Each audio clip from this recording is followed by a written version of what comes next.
tous. Donc, on est là aujourd'hui pour vous proposer un petit webinaire autour de l'IT-ISM, donc autour de l'offre Atlassian, avec un focus sur l'assistant virtuel Vizir. Donc, Vizir, c'est un nouveau partenaire qu'on a acté récemment donc pour pouvoir proposer à nos clients plus efficacement une solution de chatbot dans nos offres de services, donc notamment dans le cadre de nos expertises Atlassian, mais pas que à l'avenir. Alors, l'assistant virtuel, c'est quelque chose qui n'est pas forcément proposé automatiquement dans toute l'offre ITSM. Donc, ce n'est pas le cas dans l'offre de Jira Service Management. Certains le proposent nativement avec des chatbots de différents niveaux de qualité. Voilà, donc on trouvait intéressant de vous proposer une démonstration autour de ça aujourd'hui avec un vrai chatbot paramétrable et apprenant. Donc voilà. N'hésitez pas à poser vos questions au fur et à mesure. Il y a une rubrique dédiée pour ça. On essaiera d'y répondre soit par écrit au fur et à mesure, soit à la fin par oral. Voilà. Alors, on va démarrer par une petite présentation des deux sociétés. Donc, Spectrum Group en quelques mots. Quelques chiffres. Donc, Spectrum Group est une société qui existe depuis 2011. On est aujourd'hui une grosse centaine de collaborateurs dans le monde.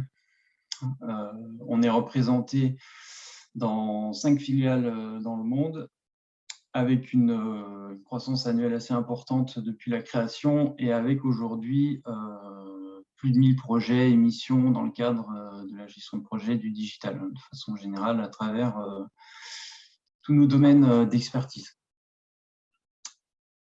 Alors, Spectrum Group, on est entre autres une ESN depuis 2011, notamment avec l'expertise Atlassian, pour laquelle on va rentrer un petit peu dans le détail. Donc, le partenariat Atlassian qui dure depuis la création de la société. Donc, on est très fréquemment présent dans les événements avec Atlassian. On a une arrivée sur le marketplace en 2014 avec différentes applications qu'on propose autour de Confluence et Jira. Ensuite, on a renforcé avec le temps notre partenariat pour obtenir des certifications Silver dès 2015. On passe en Gold 2017 et Platinum depuis 2019 avec aujourd'hui 11 experts dans nos équipes certifiées autour des technologies et des produits Atlassian. Voilà, donc nos expertises autour d'Atlassian. Donc on travaille dans la gestion de projet métier, donc transverse l'entreprise de tous les métiers, donc avec l'outil Jira. La gestion de projet autour du développement logiciel, la gestion de portefeuille ou la gestion de projet à l'échelle, également l'usine logicielle, donc tout ce qui va toucher autour du développement avec l'offre Atlassian, la gestion des services informatiques, donc le domaine qui nous intéresse aujourd'hui, et aussi le DevOps. Voilà, donc en termes de services, on propose évidemment les licences et l'intégration dans le système d'information, des prestations d'hébergement en France sur des serveurs dédiés, mutualisés. On a une partie conseil aussi qui vise à analyser vos instances Atlassian, à faire des recommandations de bonnes pratiques, etc., de l'aide à la mise en place. Donc, la mise en place des instances Atlassian avec le développement des cas d'usage, des besoins exprimés, donc selon les besoins qui ont été exprimés selon les différents métiers.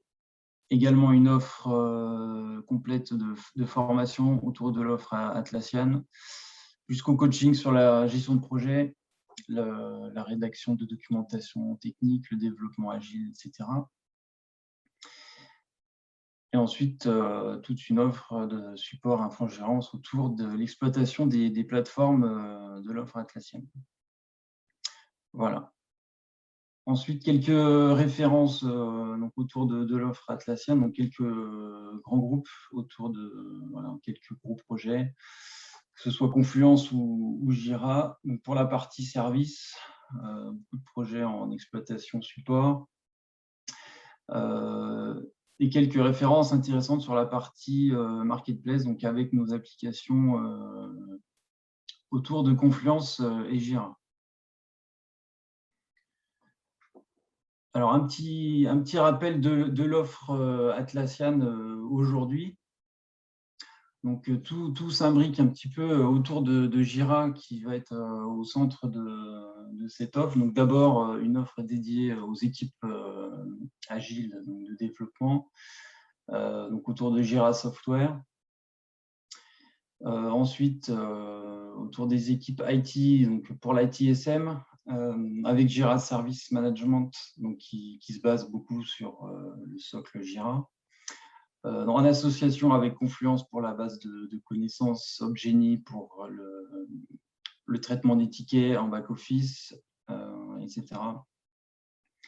Et la partie plus transverse pour tous les différents métiers de l'entreprise avec Jira Work Management, qui est toujours un package Jira, donc qui s'adresse à toutes les équipes de l'entreprise qui désirent faire de l'agilité ou pas pour de la gestion de projet, avec en parallèle Trello, toujours Confluence pour le travail collaboratif transverse, et on a Jira Align pour éventuellement aligner toutes ces équipes, tous ces instances Jira pour faire de l'agilité à l'échelle en alignement avec la stratégie.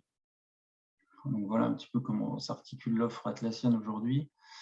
Un petit mot rapide sur notre activité benchmark qui est intéressante parce qu'on est en train de finaliser une étude sur l'ITSM, donc tout le marché ITSM. Donc l'activité Spectrum Benchmark fait partie de notre pôle conseil, donc en totale indépendance de nos différents partenariats.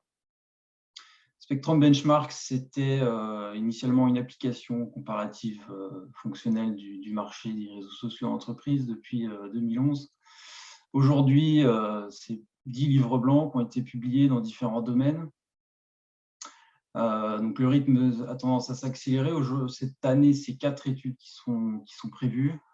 Donc une sur la TSM, dans laquelle on va pouvoir retrouver une analyse de Jira parmi les autres principaux outils du marché. On verra que Jira est un outil déjà assez mature par rapport à sa jeunesse, mais qu'il existe d'autres solutions positionnées différemment, avec différentes couvertures fonctionnelles. Voilà, au total, le Spectrum Benchmark, c'est plus de 80 solutions analysées, expliquées à travers des livres blancs, des infographies, etc. sur notre site internet, donc qui est mis à disposition gratuitement, et une offre payante est en préparation. Donc pour aller dans des études plus personnalisées, plus approfondies, en fonction du désir, du contexte de chacun, et également des prestations d'aide au choix et d'accompagnement pour le cadrage amont des projets technologiques. Voilà, on aura l'occasion d'en reparler, évidemment.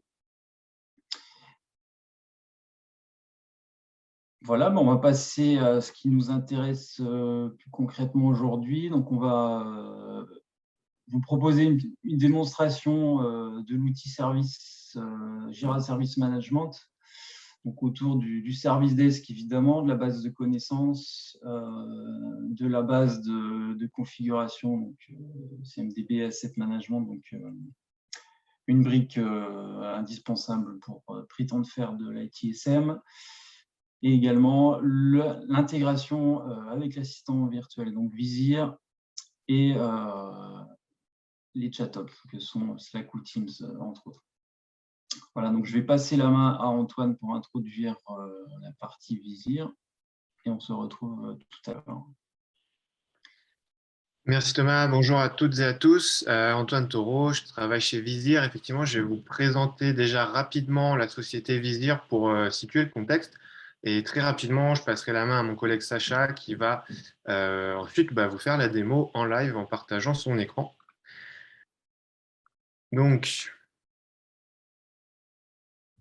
Je vais moi-même vous partager mon écran 3-4 minutes.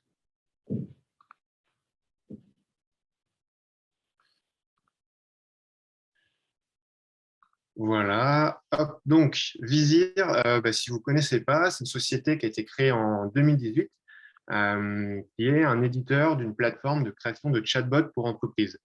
Donc, comme on le met sur cette slide, c'est un produit qui permet de se concentrer sur l'essentiel. Pourquoi? Parce qu'on est capable d'automatiser des tâches récurrentes à faible valeur ajoutée pour davantage libérer vos équipes sur d'autres sujets. Donc, c'est une technologie Vizir qui embarque principalement quatre modules, j'ai envie de dire. Le premier, c'est l'intelligence artificielle avec la NLU, c'est-à-dire la reconnaissance du langage naturel, qui est disponible en 80 langues. Ensuite, on va faire tout ce qui est gestion du contenu. Donc, via un éditeur no-code, on va pouvoir gérer les compétences et les actions que le bot sera capable d'effectuer. Ensuite, on a tout ce qui va être automatisation de tâches et connecteurs. On est toujours dans le produit capable de créer facilement des workflows qui vont permettre d'automatiser des tâches, que ce soit une tâche assez simple ou plutôt complexe, et si nécessaire, de les pousser ou d'aller chercher de la data, de l'information, dans des logiciels tiers auxquels on est connecté via API. Ce sont des logiciels type justement ITSM, Active Directory, Agenda, etc., etc. Et enfin, on a aussi un bloc live chat. Donc, si c'est nécessaire, on va pouvoir laisser la main à un humain au bon moment quand c'est pertinent. Voilà, pour vous donner un petit référentiel au niveau des tarifs, on se situe donc à un coût de licence de 1 450 € par mois, qui est un tarif tout compris, et en fait, qui est un tarif flat qui va rester à ce tarif-là, quelle que soit l'utilisation qui est faite du bot, donc en termes de volume de sollicitation ou en termes d'utilisateurs qui interagissent avec. On travaille principalement avec des ETI ou des grandes entreprises, mais également avec des plus petites entreprises dans le cas de figure où elles travaillent plutôt en B2C avec une base clientèle assez volumineuse également. Enfin, pour finir de vous présenter rapidement Vizir, je vous donne nos 3 principaux cas d'usage, ce qui va permettre de rendre les choses un petit peu plus concrètes avec des exemples à chaque fois. Le principal cas d'usage, très largement, chez Vizir, ce sont des bots IT, donc tout ce qui est support IT. Souvent, ça va être dans des entreprises, donc un cas d'usage qui est en interne, donc dans des entreprises de plus de 500 salariés environ. Un exemple, c'est l'université Paris-Dauphine, où l'ensemble des élèves et des enseignants peuvent accéder à un bot via le chat de Microsoft Teams pour se faire aider sur différents outils de bureautique qui sont notamment utilisés dans le cadre pédagogique. Donc, on a un bot qui intègre toute la connaissance pour jouer le rôle de FAQ, par exemple sur Teams, utilisé pour les cours à distance. Et c'est aussi un bot qui est capable de créer automatiquement des tickets qu'il va pousser dans l'outil ITSM utilisé par l'université. La petite spécificité de ce bot chez ce client, c'est qu'il est capable d'identifier dans quelle entité exactement se trouve la personne qui discute avec lui. C'est-à-dire que, par exemple, quelqu'un peut être chez Paris Dauphine, chez Paris Sciences et Lettres, chez Chimie Paris. Et donc, le bot va trouver, sans même poser la question, son identifiant, l'email qui est rattaché, ce qui va permettre 2 choses. D'une part, de fluidifier les actions de type création de tickets, puisqu'il va pouvoir pousser les bonnes informations sans même avoir besoin de demander ce genre d'infos à l'utilisateur. Et deuxièmement, ça va lui permettre d'apporter des réponses très personnalisées en fonction de l'entité à laquelle est rattachée la personne, tout ça dans un bot unique. Ça, c'était un premier exemple. Un deuxième cas d'usage assez très fréquent chez Vizir, c'est le support client. Donc là, plutôt cas d'usage à l'externe. Par exemple, chez Cision, qui est anciennement l'Argus de la presse, nous avons installé un bot au moment du lancement de leur nouvelle plateforme qui soulevait pas mal de questions, ce qui a permis de répondre à la majeure partie des questions des clients. Sans ça, le support aurait été débordé. Et c'est également un bot qui s'interface en l'occurrence avec Salesforce pour identifier les utilisateurs et les requêtes. Et le live chat est notamment pas mal utilisé dans les cas de figure où un humain doit reprendre le contrôle. Et enfin, un cas d'usage un peu moins courant, mais qui commence à bien se développer, en tout cas c'est ce qu'on observe, ce sont aussi les bots RH.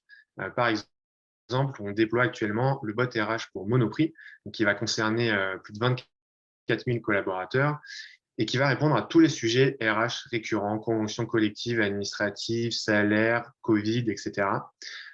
Et c'est un bot de la même manière qui sera intégré à de nombreux outils IT RH.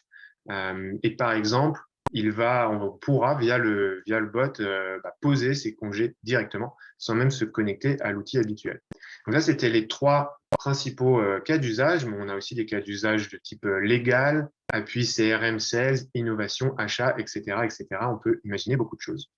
Voilà, et maintenant, je vais laisser la parole à Sacha, qui est expert chatbot chez Vizir, pour vous faire la démonstration d'un bot qui donc communique avec Jira Service Management. Bonjour à tous et merci Antoine pour l'intro. Donc, je complète juste rapidement. Et voilà, je bosse depuis 2 ans chez Vizir et mon travail, en gros, c'est d'accompagner tous nos clients dans la construction et le paramétrage de leur chatbot. Donc, en effet, aujourd'hui, ce que je vais faire avec vous, c'est que je vais vous faire une petite démo et un petit scope sur le cas d'usage du chatbot ITSM intégré à Jira. Du coup, je vais vous présenter 3 fonctionnalités principales. Donc, dans un premier temps, je vais vous montrer un chatbot qui permet de faire des requêtes sur l'environnement Confluence, donc d'obtenir des articles de documentation en réponse aux questions IT que l'on peut se poser et que l'on peut adresser au chatbot. Dans un deuxième temps, je vais vous faire une petite démo d'une requête à une base de connaissances qu'on a intégrée en dur dans le chatbot, parce que c'est des choses qu'on peut faire sur mesure chez Vizir. Et donc, dans mon exemple, j'interrogerai le chatbot sur la base de connaissances Teams. Et enfin, le plus simple, c'est la création d'un ticket via le chatbot directement dans Jira. Et donc ça, on fait ça généralement pour tous les sujets qui ne sont pas traités directement dans la base de connaissances, et donc pour lequel on a besoin d'une assistance du service desk. Donc, je vais vous partager mon écran. Hop.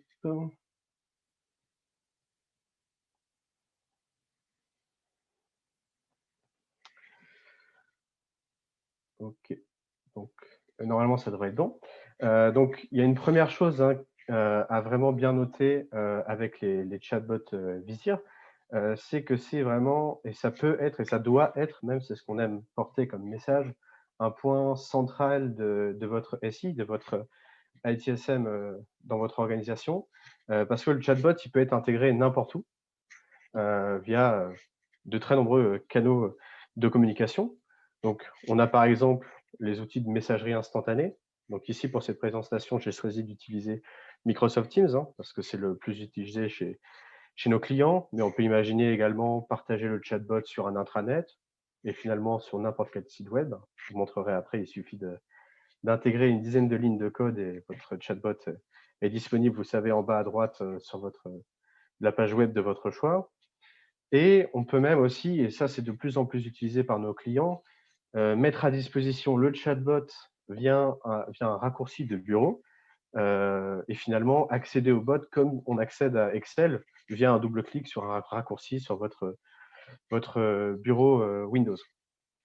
Donc ici, pour la démonstration, on va la faire sur Teams, comme je vous l'ai dit, parce que c'est le moyen le plus utilisé pour l'instant par nos clients.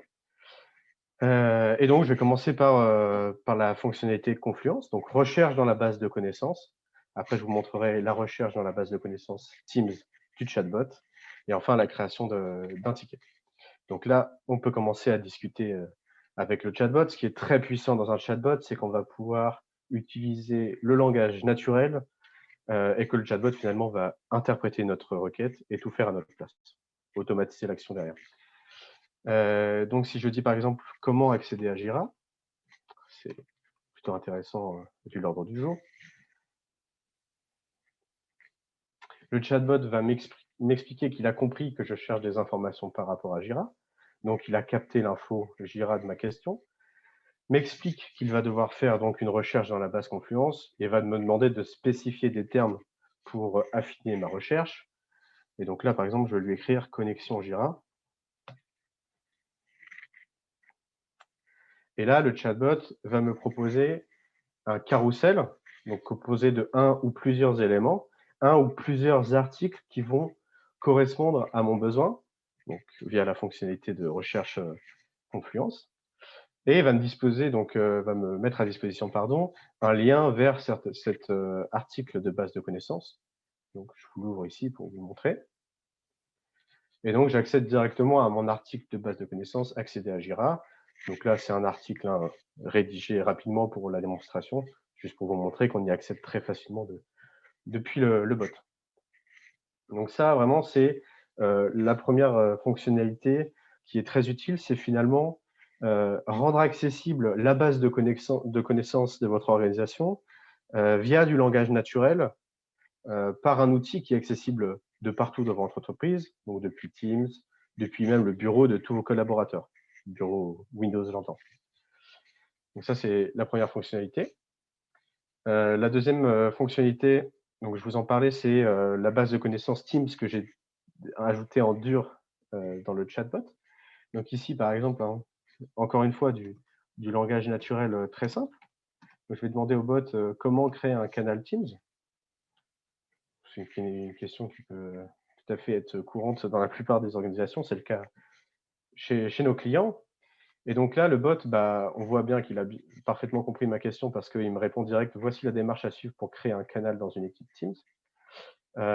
Et il me met même un lien à disposition. Et donc, généralement, c'est ce qu'on fera pour les documentations d'outils assez populaires comme celui-ci, comme tous les outils de la suite Office.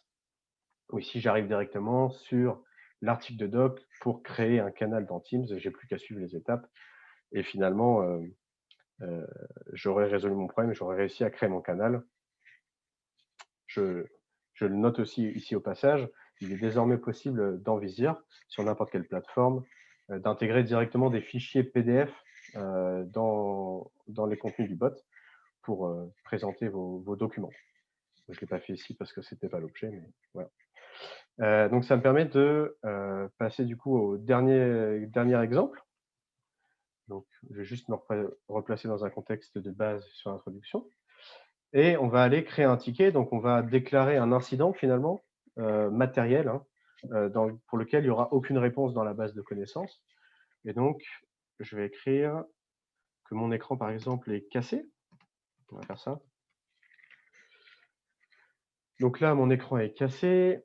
La première réaction du bot, ça va être de me demander des précisions pour lui permettre l'équipe support derrière de traiter plus facilement le problème. Donc là, je vais lui expliquer mon écran est fissuré de haut en bas, par exemple. Et ensuite, le chatbot va me faire un récapitulatif des informations qu'il a captées.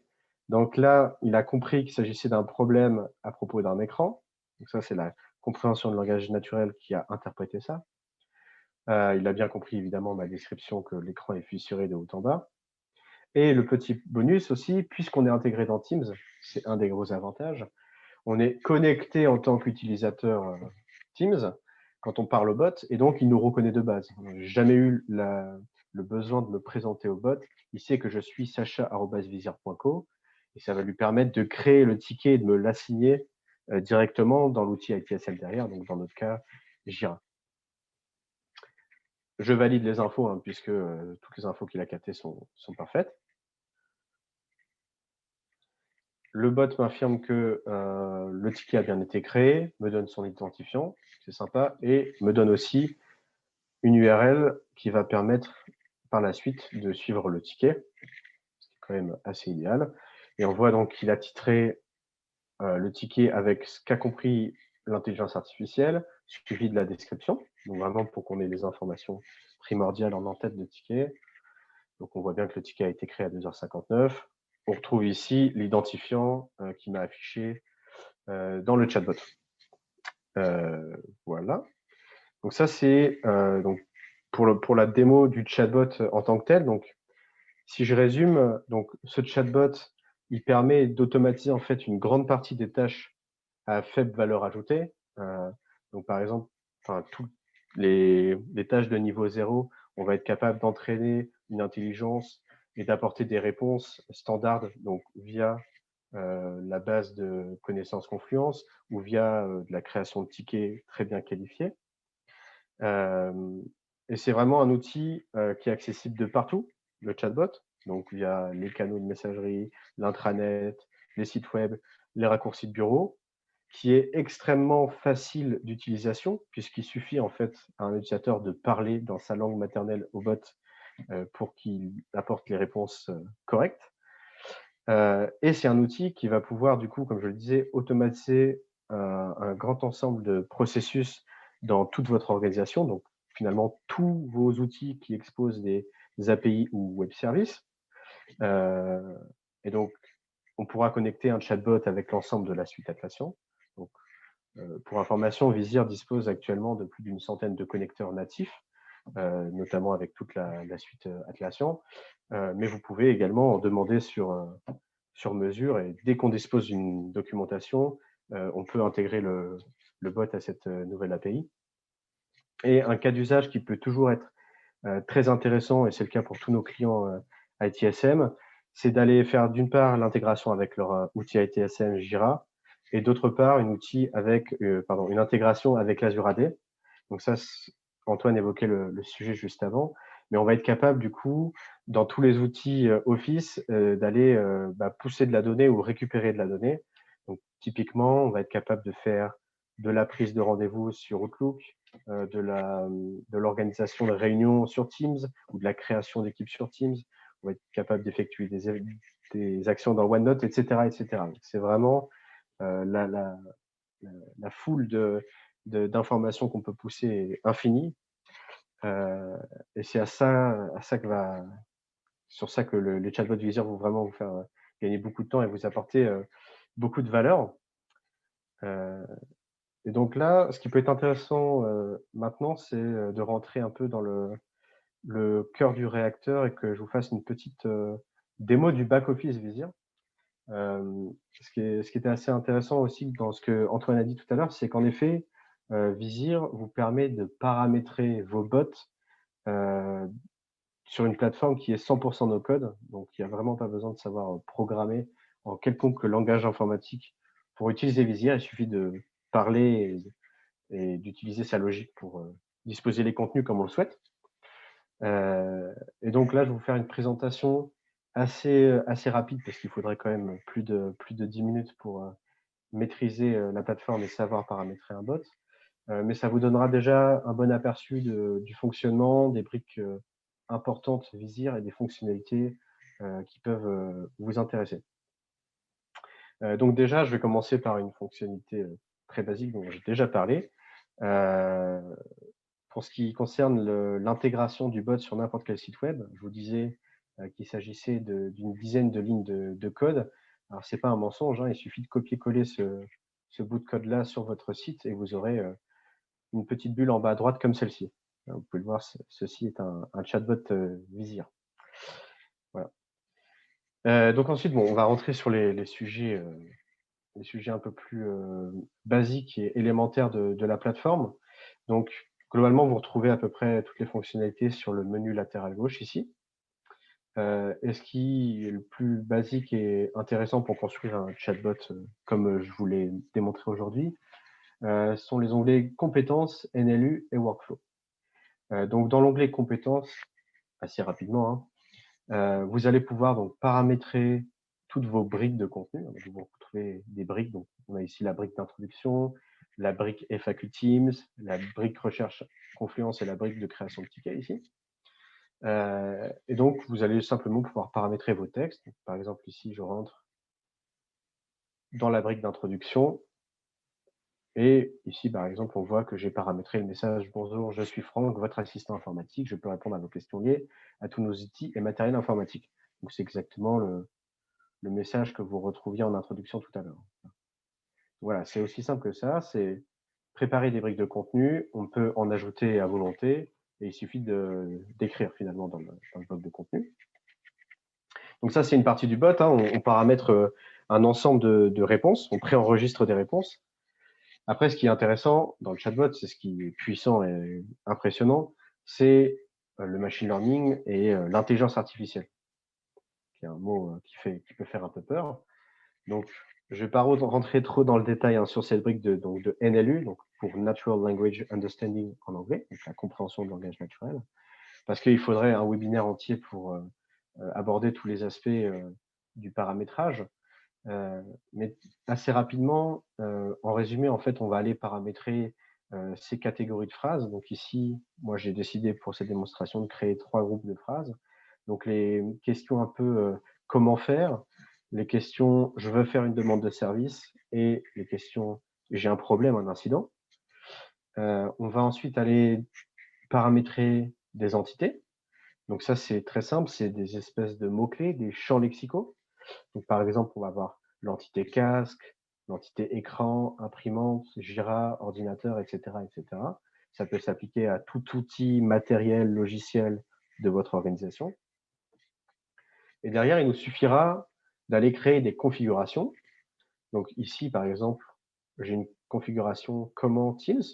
Donc si le chatbot comprend qu'il s'agit de l'intention, je reviens ici. Comment, donc une question de comment utiliser, comment faire, comment ça marche. Et qu'avec ça, il comprend qu'il s'agit de l'entité Teams, alors il me redirigera vers la logique suivante, FAQ Teams. Et ensuite, on a une deuxième brique d'intelligence qui va passer, basée sur la technologie Elasticsearch, qui va nous aiguiller vers les réponses précises de Teams. Alors, si je cherche un canal, je n'aurai pas la même réponse, évidemment, que si je cherche à créer une équipe. Voilà. Donc ça, c'est un travail de mots-clés et de similarité de mots-clés qui va nous aiguiller plus en détail dans la bonne base de connaissances. Donc, je pense que ce n'est pas la peine de rentrer plus dans le détail sur la compréhension du langage pour aujourd'hui. L'autre élément très important dans cette démonstration, donc ce sur quoi je vais vraiment insister, c'est la gestion des workflows.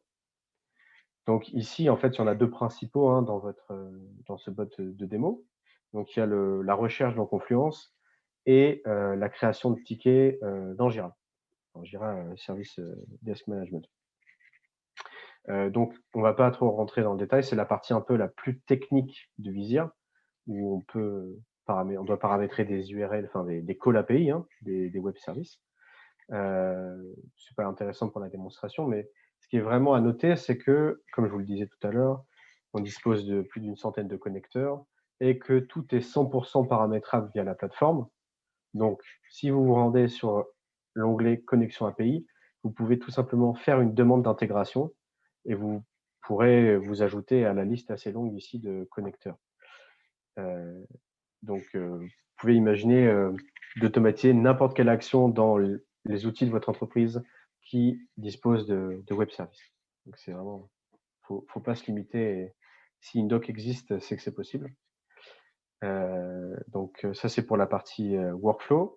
Et la dernière brique qui est utilisée par quelques-uns de nos clients, dont Cision, qu'Antoine a évoqué en début de présentation, une fonctionnalité qui aussi qui apporte beaucoup de valeur, mine de rien, c'est la fonctionnalité de live chat. Donc, ici, vous voyez, on a le menu de conversation. En fait, on peut retrouver l'ensemble des conversations qui ont eu lieu avec le bot. Et vous pouvez voir ici que j'ai fait pas mal de tests dans les derniers jours. Et donc, ce qui peut arriver en fait dans un chatbot ITSM, l'utilisateur interroge le bot, dans un premier temps, interroge la base de connaissances, donc ici Confluence, va renvoyer un ensemble d'articles à l'utilisateur qu'il pense être satisfaisant par rapport à sa question. Dans le cas où c'est insatisfaisant, il faut bien que le chatbot apporte une réponse.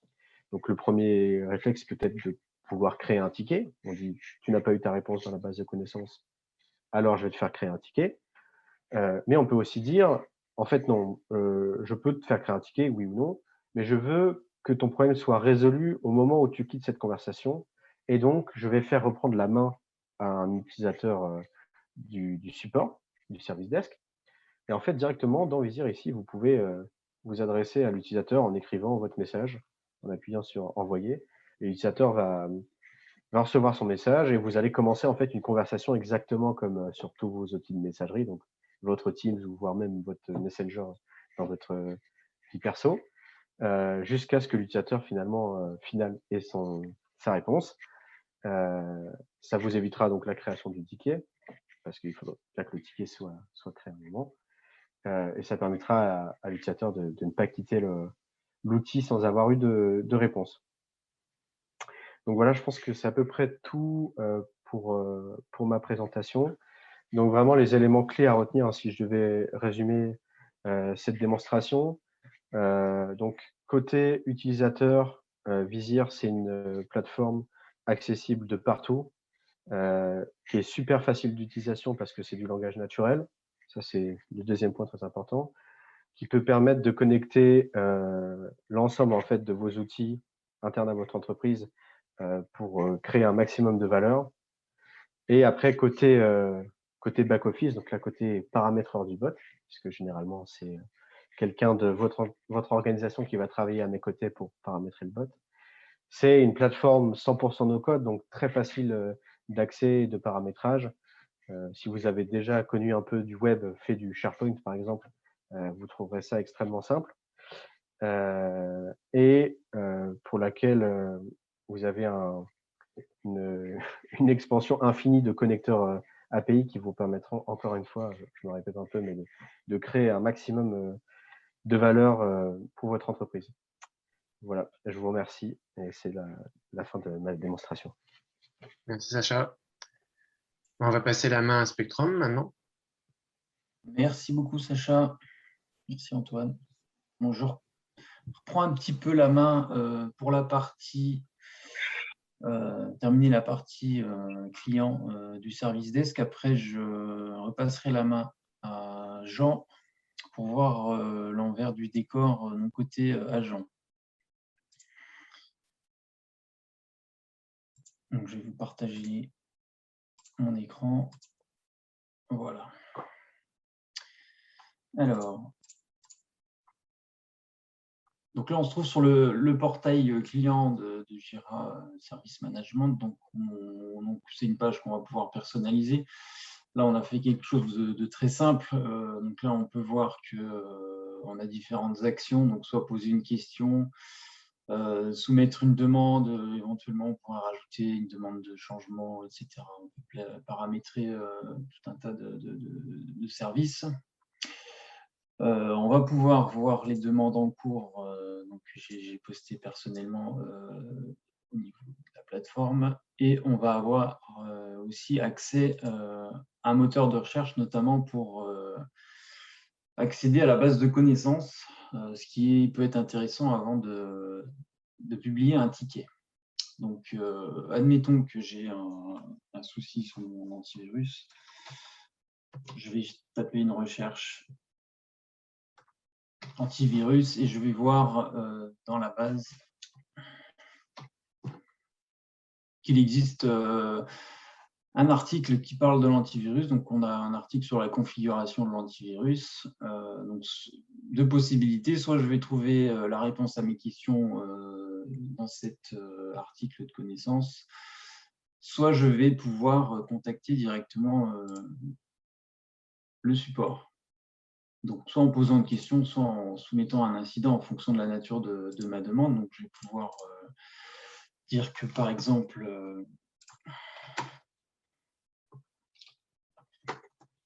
le scan malware ne fonctionne pas, par exemple. J'ai en même temps une proposition d'article de la base de connaissances. Donc, on retrouve mon article lié à l'antivirus. On en a d'autres qui se proposent avec moins de pertinence, mais c'est parce qu'on est sur un site de démonstration, on n'a pas forcément beaucoup de contenu. Je vais transmettre la demande qu'on va retrouver du côté de Jean tout à l'heure. Voilà, donc là, on va retrouver mon ticket donc, qui est apparu dans mes demandes. Voilà pour la partie portail rapidement. Ensuite, on peut regarder la partie intégration avec Slack. Donc, avec une sorte de bot, donc Jira Service Management, qui peut être intégré soit à un channel soit en message direct, donc de manière personnelle. Donc là, on va pouvoir paramétrer des notifications. Donc là, on voit qu'il y en a déjà pas mal. Donc c'est quelque chose qui va pouvoir être paramétré pour éviter d'être un petit peu noyé. Et quand j'ai une demande et que je souhaite rester dans Slack, on va avoir accès à des commandes. Donc, créer un ticket ici. Donc là, je vais retrouver le type de demande que j'ai. Donc, mettons que j'ai un incident sur ma connexion Bluetooth.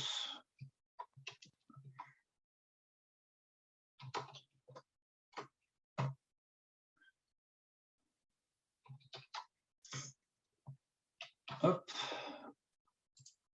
On peut ensuite avoir tout un formulaire qu'on n'est pas obligé de remplir, qui pourra être paramétré également dans Jira. Voilà, donc une nouvelle tâche a été créée, donc comme on l'a vu tout à l'heure avec Visir, sauf que là c'est le bot natif de Slack.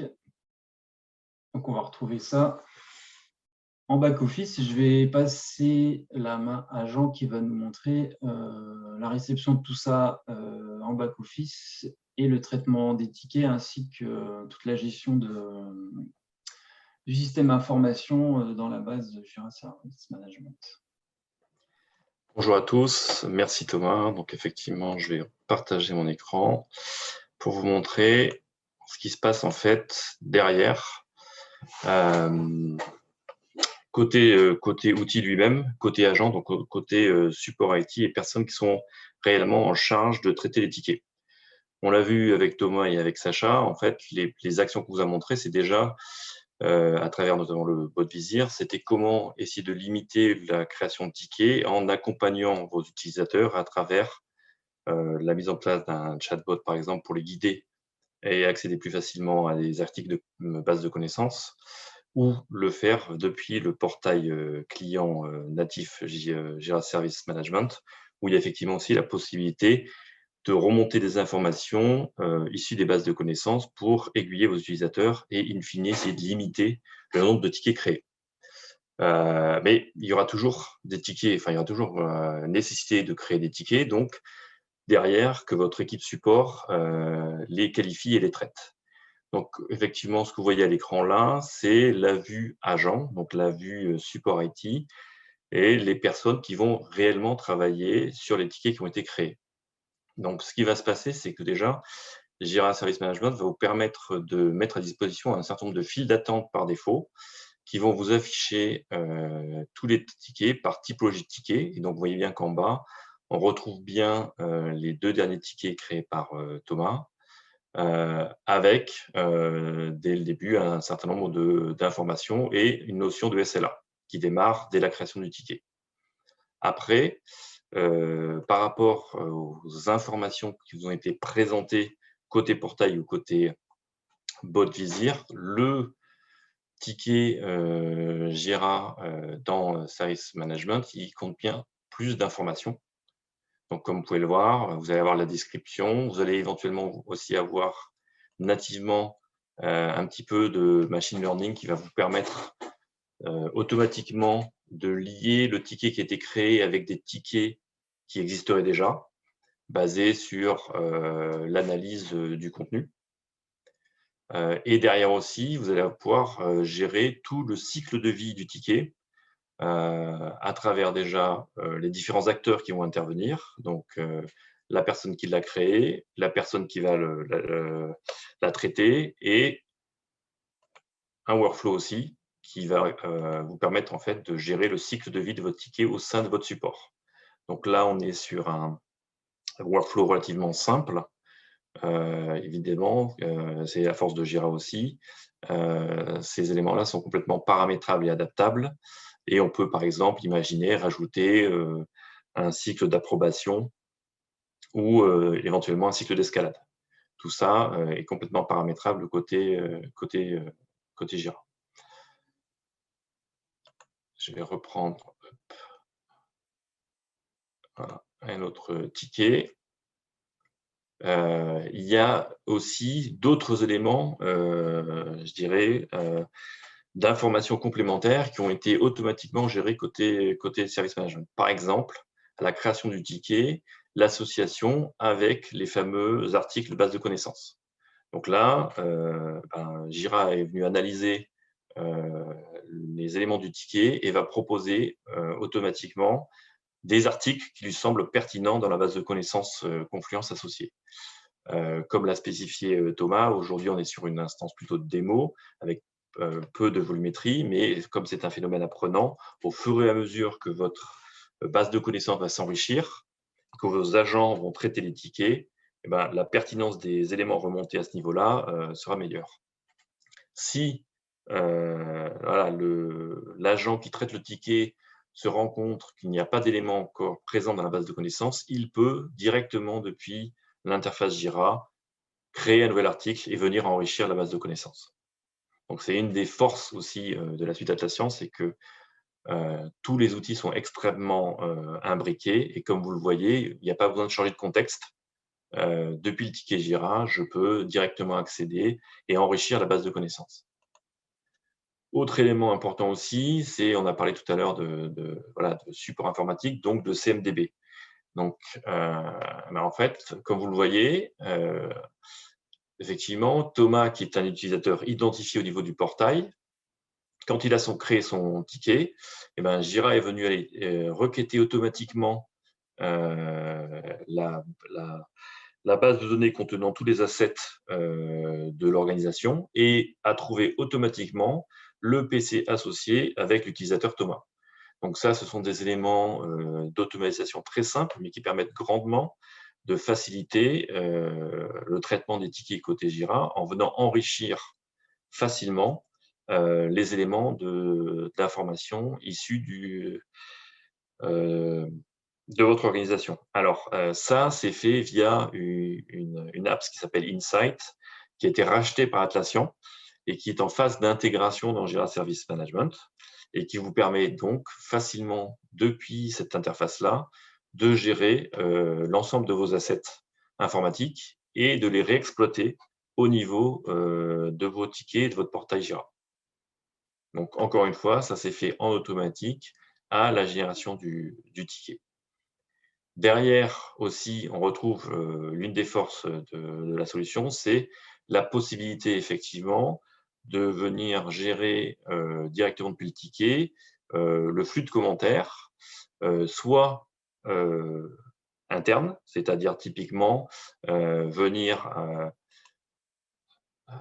ajouter au ticket et à la conversation via le @mention, voilà, un autre utilisateur, un autre agent de l'équipe, car il a déjà travaillé sur des tickets similaires et le fait d'ajouter va automatiquement le notifier et il va donc pouvoir venir enrichir le ticket, soit rajouter des informations pour discuter avec le client, donc la personne qui a créé le ticket, en venant lui demander des informations complémentaires ou des éléments de précision par rapport à le ticket qu'il a créé. Alors, ces éléments discutionnels, sur ces aspects-là aussi, il peut y avoir une automatisation parce qu'en fait, et c'est un petit peu comme l'expliquait Sacha aussi, côté Jira, il y a aussi, et côté Atlassian, la volonté de simplifier la création et l'automatisation des tâches au niveau des agents pour qu'ils se concentrent sur les tâches à haute valeur ajoutée. Donc, il y a dans JSM, et je vais vous le montrer, un moteur d'automatisation no-code qui permet très facilement de créer des règles d'automatisation qui vont venir faciliter la gestion des tickets. Encore une fois, c'est la même chose qu'un petit peu pour Insight et pour la gestion de la CMDB. Il s'agit là d'un plugin qui a été racheté par Atlassian et qui est intégré dans JSM pour venir automatiser un certain nombre de tâches. Donc déjà, l'éditeur vous met à disposition une bibliothèque d'automatisation que vous pouvez réexploiter. Donc voilà, qui viennent en fait s'exécuter en fonction d'actions particulières sur le ticket. Ce qui peut être intéressant, par exemple, c'est une relance dès lors qu'on approche de la fin de la SLA.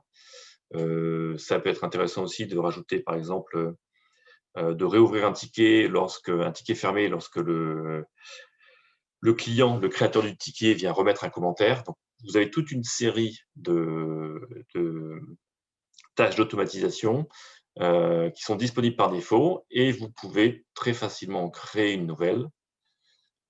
Voilà. Et encore une fois, c'est un assistant visuel qui vous permet, par simple glisser-déplacer, de rajouter un déclencheur, typiquement la création du ticket, de filtrer sur un composant, voilà. Donc, par exemple, de rajouter une nouvelle condition.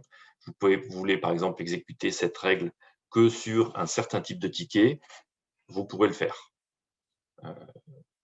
Et après, hop, je vais annuler. Enfin, définir un certain nombre d'actions. Et là, encore une fois, vous avez un certain nombre d'actions prédéfinies côté Jira Service Management qui vont vous permettre de venir exécuter une action sur un certain nombre de tickets. Donc, en fait, j'en avais activé 2. Voilà, typiquement une notion d'assignation automatique qui a été activée au niveau de mon service desk. Au niveau de mon projet, je vais pouvoir aussi gérer ma base de connaissances. Donc, comme on l'a vu, les 2 outils sont extrêmement bien intégrés. Donc, vous aurez accès à la liste des articles qui sont aujourd'hui disponibles sur la base de connaissances Confluence. Vous allez pouvoir aussi, depuis Jira, créer un nouvel article.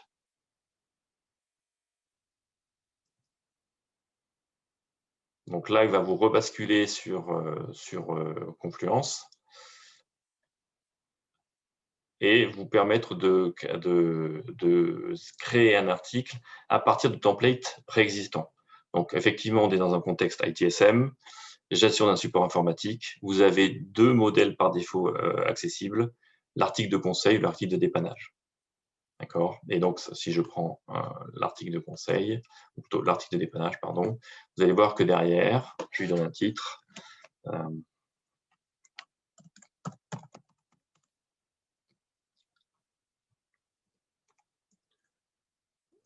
Je vais mettre comment désactiver son coup de pouce.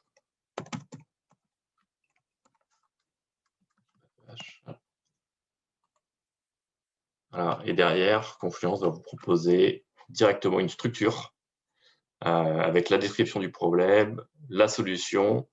Il va venir, en fonction des étiquettes spécifiées dans le document, automatiquement associer des articles équivalents ou ayant des similarités dans la base de connaissances actuelle et va vous permettre de lier éventuellement avec des tickets, va vous lister les tickets qui seraient éventuellement liés côté Jira Service Management. Donc tout ça, c'est gestion de la base de connaissances. Elle est faite depuis le projet Jira Service Management et elle va vous permettre très facilement en tant qu'agent de venir l'enrichir en fonction des tickets remontés par vos utilisateurs.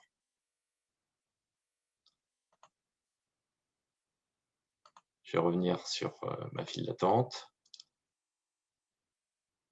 Voilà, donc je vais en fait changer la personne à qui le ticket est affecté.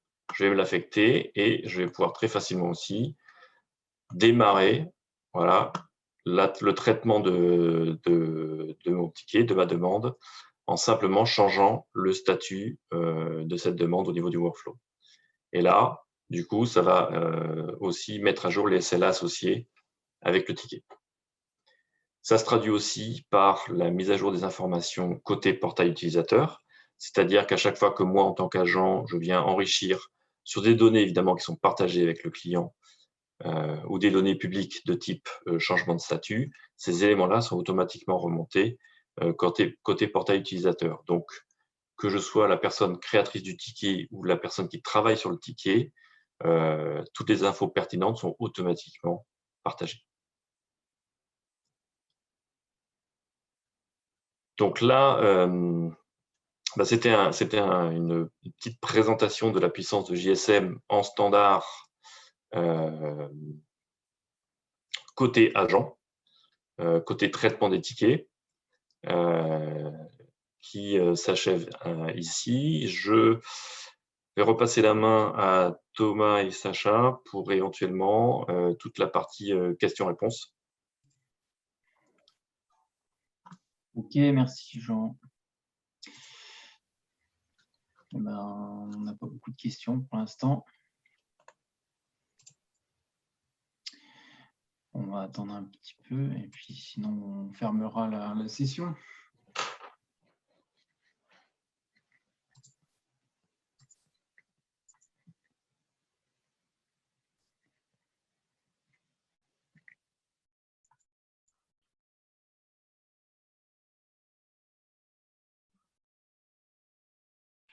Et pour les questions-réponses, n'hésitez pas à utiliser le module de questions-réponses qui est avec Zoom. Et en fonction de la question, ça sera soit l'équipe Spectrum, soit l'équipe Visir qui répondra.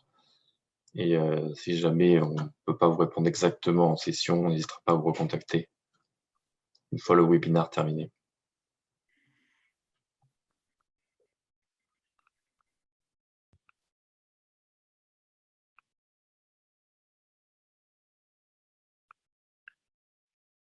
Pas de questions pour Pascal, ok, c'est noté. Merci Pascal. C'était clair du coup, je pense. Ouais. C'est le petit symbole de chat qui se trouve en bas, hein, si jamais certains ne savent pas sur Zoom. Au milieu à gauche, sur la barre tout en bas.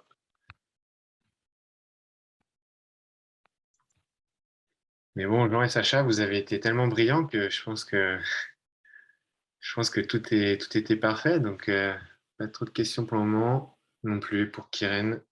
Ok. Peut-être qu'on peut préciser les éléments d'interconnexion entre Visir et Jira Service Management. Comme l'a dit Sacha, en fait, il s'est basé sur les API standards des outils Atlassian pour intégrer la solution avec Visir. Donc, il n'y a pas eu de développement supplémentaire. Ouais, non, clairement, c'est juste, tout est bien préparé à un côté Jira. Il suffit de suivre leur documentation pour créer une application connectée. Vous lui donnez des permissions, donc par exemple la permission de rechercher dans Confluence, la permission de créer des demandes, de créer des incidents. Et ensuite, il suffit pour nous, côté Visir, d'aller effectuer ces demandes vers cette application connectée qui les exécute ensuite directement en relation avec l'environnement Jira. Et donc, oui, aucun dev spécifique.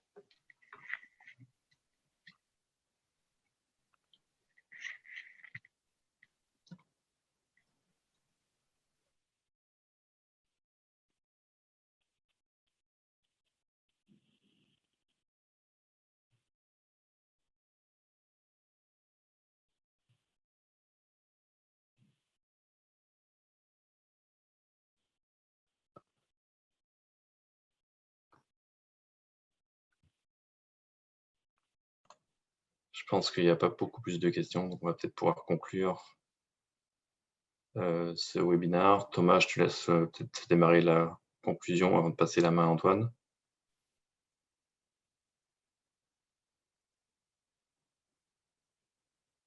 Oui, pas spécialement de conclusion.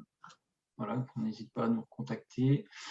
Donc l'étude ITSM, en tout cas en ce qui nous concerne, sera disponible très vite. Donc voilà, si Visir peut donner le mot de la fin. De mon côté, pas de conclusion particulière non plus. Simplement, voilà, si vous souhaitez vous renseigner sur Visir, c'est visir.co, pas .com. Et alors dans mes slides, à un moment donné, il y avait nos coordonnées de contact avec Sacha, mais je pense que c'est resté seulement quelques secondes. Donc soit vous nous retrouvez sur le site, soit je pense que de toute façon, on enverra avec Spectrum. C'est probablement Dora qui vous enverra le replay et on mettra peut-être nos coordonnées au cas où vous avez des questions ou vous souhaitez prendre contact. Donc voilà. Je pense qu'on peut, on peut fermer la webinaire hein, si on n'a pas de questions qui viennent. Il est 35, donc c'est pile poil le timing qu'on avait donné. Ok, parfait. Ben, merci à tous. Bon après-midi. Merci, bon Et à après-midi. bientôt. À bientôt. Merci, au revoir.